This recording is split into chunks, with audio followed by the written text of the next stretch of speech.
அனைவரும் வணக்கம். வாழ்க வளமுடன். நான் உங்கள் பாலசுப்ரமணி.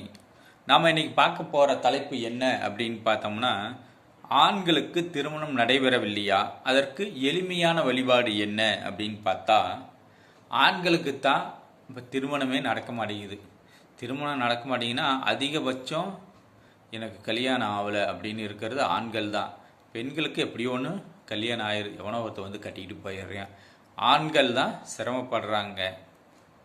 அதுவும் அவங்களுக்கு காலம் தேடி வரும்போது நம்மளும் இழுத்து பிடிச்சி பண்ணிக்கணும். ஆண்களும் அதை விட்டுட்டு அதில் குறை இதில் குறை அப்படின்னு பண்ணிக்கிட்டு இருந்தீங்க அப்படின்னா, அதுக்கப்புறம் அந்த டைம் திருமண டைம் முடிஞ்சு போச்சு அப்படின்னா அப்புறம் கல்யாணம் கூடி வரதே சிரமம்.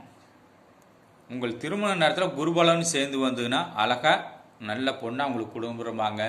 நீங்கள் கராக்கி பண்ணிவிட்டு விட்டிங்கன்னா வாழ்நாள் முடிச்சு அப்புறம் ஒன்று கிடைக்காம அதை பண்ணியிருக்கலாமேன்னு ரொம்ப சிரமப்படுவீங்க. சரி, இப்போ ஆண்களுக்கு திருமணம் விரைவில் நடைபெறணும் அப்படின்னா நீங்கள் வெள்ளிக்கிழமையில் வரும் நாளில், அதாவது வெள்ளிக்கிழமை இன்னைக்கு பெருமாளுக்கு நெல்லி மர இலையில் அபிஷேகம் செய்யலாம். அதாவது வெள்ளிக்கிழமையில் பெருமாளுக்கு நெல்லி மலர் இலையில் அபிஷேகம் செய்யலாம். நெல்லி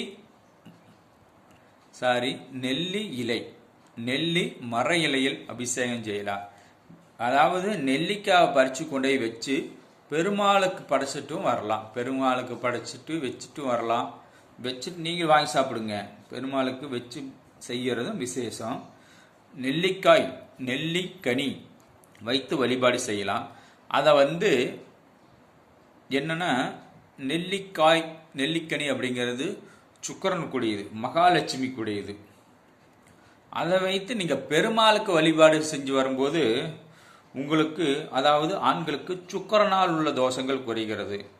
இதை தொடர்ந்து செய்யுங்க. நான் சொல்கிறது எளிமையான வழிபாடு தான், ஆனால் தொடர்ந்து செய்யணும். செஞ்சால் தான் வாழ்வியில் வெற்றி அடையலாம். கல்யாண காட்சிகள் என்னென்ன நம்ம பிறந்ததுக்கு என்னென்ன நடக்கணுமோ எல்லாமே நடக்கும். நம்ம ஏன்னா பிறந்த சத்தம்னு இருக்கக்கூடாது. ஆண்கள் முடிஞ்ச வரைக்கும் பார்த்து ஏதோ ஒரு கல்யாணத்தை பண்ணிக்கிங்க. கல்யாணம் தடை உள்ளவர்களாம் இந்த மாதிரி வழிபாடுகளை நான் சொல்கிற சிம்பிளாக வழிபாடு செய்யுங்கள். ஏதோ அந்த டைம் வந்துன்னா கல்யாணம் ஆயிரும், வாழ்க்கையில் செட்டில் ஆகிடலாம். நியாயமான முறையிலும் மகிழ்ச்சியான முறையிலும் செல்வங்களை பெற்றும் மகிழ்ச்சியோடு வாழுங்கள். வாழ்க வளமுடன். நன்றி, வணக்கம்.